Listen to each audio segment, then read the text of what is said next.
Hi అండి. అందరికీ నమస్కారం. Welcome to my channel. ఈ వీడియోలో పెన్షనర్లకు భారీ విజయం అండి. 12 ఏళ్ల తర్వాత ప్రకటన వీరికి మాత్రమే వర్తింపు. దీనికి సంబంధించిన పూర్తి వివరాలేంటో వీడియోలో తెలుసుకుందాము. వీడియో అయితే ఎక్కడే గాని స్కిప్ చేయకుండా ఎండ్ వరకు చూసేయండి. అప్పుడే ఇన్ఫర్మేషన్ పూర్తిగా అర్థమవుతుంది. అలాగే వీడియో చూస్తున్న ప్రతి ఒక్కరు వీడియోకైతే లైక్ చేయండి ఫ్రెండ్స్. ఈ వీడియోని తోటి ఉద్యోగ, పెన్షన్ మిత్రులతో అయితే షేర్ చేయండి. కొత్తగా మన ఛానల్ చూస్తున్నవారు ఇంకా ఎవరైనా సబ్స్క్రైబ్ చేసుకోకుంటే వెంటనే మన ఛానల్‌ని అయితే సబ్స్క్రైబ్ చేసుకోండి. సో, దీని ద్వారా నేను చేసే లేటెస్ట్ వీడియోస్ అన్నీ మీ వరకు రీచ్ అవుతాయి. ఇక ఆలస్యం చేయకుండా వివరాల్లోకైతే వెళ్ళిపోదాము. ఫ్రెండ్స్ ఇక విషయానికొచ్చినట్లయితే భారతదేశ వ్యాప్తంగా ఎంప్లాయీ ప్రావిడెంట్ ఫండ్ ఈపీఎఫ్ పరిధిలోకి వచ్చే లక్షలాది మంది విశ్రాంత ఉద్యోగులకి మరియు పెన్షనర్లకి ఎట్టకేలకు ఒక అద్భుతమైన మరియు చారిత్రాత్మకమైన భారీ విజయం లభించిందండి. దాదాపు 12 ఏళ్ల సుదీర్ఘ నిరీక్షణ తర్వాత అనేక చట్టపరమైన పోరాటాలు మరియు కోర్టుల చుట్టూ తిరిగిన తర్వాత ప్రభుత్వం మరియు ఈపీఎఫ్ఓ సంస్థ పెన్షనర్ల పక్షాన నిలబడుతూ ఒక కీలకమైన ప్రకటనను వెలువరించింది. ఈ 12 ఏళ్ల కాలం అనేది పెన్షనర్లకు ఒక పెద్ద పరీక్షల వంటిది. ఎందుకంటే తమ కష్టార్జితం కోసం వారు వృద్ధాప్యంలో కూడా వదలకుండా పోరాడాల్సి వచ్చింది. అసలు ఈ విజయం ఎవరికి వర్తిస్తుంది? దీనివల్ల పెన్షన్ మొత్తంలో ఎటువంటి మార్పులు వర్తిస్తాయి? అన్న పూర్తి వివరాలను ఇప్పుడు మనము తెలుసుకునే ప్రయత్నం చేద్దాం. ఈ కీలక ప్రకటన యొక్క ప్రాముఖ్యతను మనం అర్థం చేసుకోవాలంటే మొదట ఇది ఎవరికి వర్తిస్తుంది అన్న నిబంధనను క్షుణ్ణంగా పరిశీలించాలి. ముఖ్యంగా 2014 సంవత్సరంలో ఈపీఎఫ్ నిబంధనలకు జరిగిన సవరణకు ముందు ఎవరైతే హైయ్యర్ పెన్షన్ ఆప్షన్‌ను ఎంచుకున్నారో వారికి మాత్రమే ఈ తాజా నిర్ణయం వర్తిస్తుందని మనం గుర్తుంచుకోవాలి.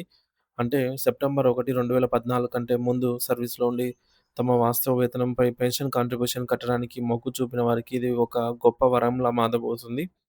చాలామంది ఉద్యోగులు ఈ సమయంలో సాంకేతిక కారణాల వల్ల లేదా సమాచార లోపం వల్ల తమకు రావాల్సిన ఈ అవకాశాన్ని కోల్పోయారు. కానీ ఇప్పుడు ప్రభుత్వం ఆ తలుపులను మళ్ళీ తెరిచింది. ఈపీఎఫ్ఓ ఇప్పుడిప్పుడే వెలువరించినటువంటి ఈ సంచలన ప్రకటన ప్రకారం నిలిపివేసిన హైయ్యర్ పెన్షన్ ఆప్షన్‌ను తిరిగి పునరుద్ధరిస్తున్నట్లుగా స్పష్టమైంది. దీని అర్థం ఏమిటంటే గతంలో కేవలం ఒక నిర్దిష్ట పరిమితికి లోబడి మాత్రమే పెన్షన్ నిధులు జమ చేసేవారు. కానీ ఇప్పుడు ఉద్యోగి యొక్క పూర్తి బేసిక్ పే ఆధారంగా ఎంప్లాయీస్ పెన్షన్ స్కీమ్‌కి కాంట్రిబ్యూట్ చేసేందుకు అవకాశం కల్పిస్తూ పాత నిబంధనలను మళ్ళీ అమల్లోకైతే తీసుకొని వచ్చారు. సాధారణంగా పెన్షన్ అనేది మనం కట్టే కాంట్రిబ్యూషన్ పైనే ఆధారపడి ఉంటుంది. కాబట్టి పరిమితి లేకుండా పూర్తి జీతంపై లెక్కలు వేయటం వల్ల భవిష్యత్తులో వచ్చే నెలవారీ పెన్షన్ మొత్తం ఈ మేరకు గణనీయంగా పెరుగుతుంది. ఇది పెన్షనర్ల ఆర్థిక స్థితిగతులను పూర్తిగా మార్చివేసే నిర్ణయం. ఇంకా వివరంగా చెప్పాలంటే 2014 కంటే ముందు ఈ అధిక పెన్షన్ విధానాన్ని ఎంచుకొని, ఆ తర్వాత కొన్ని కారణాల వల్ల లేదా నిబంధనల వల్ల మార్పుల వల్ల ఆగిపోయిన వారు ఇప్పుడు మళ్ళీ ఈ అవకాశాన్ని వినియోగించుకోవచ్చు. దీనివల్ల వృద్ధాప్యంలో తక్కువ పెన్షన్‌తో ఇబ్బంది పడుతున్న వారికి ఒక పెద్ద ఊరట లభిస్తుంది. వాస్తవానికి పెన్షనర్లకు అధిక పెన్షన్ పొందే హక్కు ఉంది అని వారిని తక్కువ మొత్తంతో సరిపెట్టడం అన్యాయమని ఇప్పటికే దేశ అత్యున్నత న్యాయస్థానం సుప్రీంకోర్టు తన చారిత్రాత్మక తీర్పులో కుండబద్దలు కొట్టింది. సుప్రీంకోర్టు ఇచ్చిన ఆ గంభీరమైన ఆదేశాల మేరకే ఈపీఎఫ్ఓ తన మొండి వైఖరిని వీడి ఈ కీలక ప్రకటన చేయాల్సి వచ్చింది.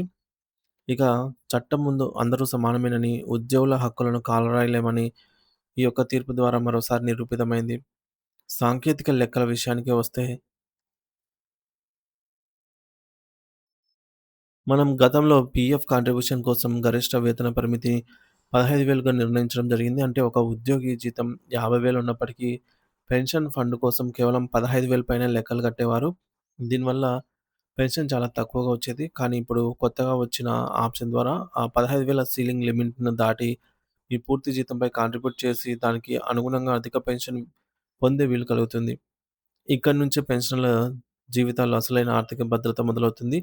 ఈ ప్రక్రియ వల్ల రిటైర్ అయిన తర్వాత కూడా గౌరవప్రదమైన జీవనం గడపడానికి అవసరమైనంత నగదు ప్రతి నెలా చేతికందుతుంది.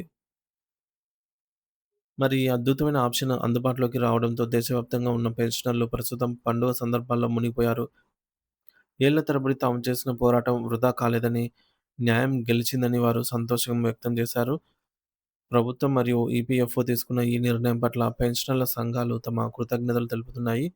ఇది కేవలం డబ్బుకు సంబంధించిన విషయం మాత్రమే కాదు. జీవితాంతం కష్టపడిన ఉద్యోగుల శ్రమకు దక్కిన గుర్తింపు మరియు ఆత్మగౌరవం. ఈ హైయ్యర్ పెన్షన్ ఆప్షన్‌ను ఎలా దరఖాస్తు చేసుకోవాలి? ఏ ఏ పత్రాలు సమర్పించాలి? అనేటటువంటి పూర్తి విధి విధానాలు త్వరలోనే వెలువడనున్నాయి. ఈ చారిత్రాత్మక విజయం లక్షలాది మంది వృద్ధుల జీవితాల్లో కొత్త వెలుగులను నింపుతుందని మనం ఖచ్చితంగా ఆశించవచ్చు. ప్రభుత్వం నుండి వచ్చే మరిన్ని అప్డేట్‌ల కోసం అప్రమత్తంగా ఉండటం మంచిది.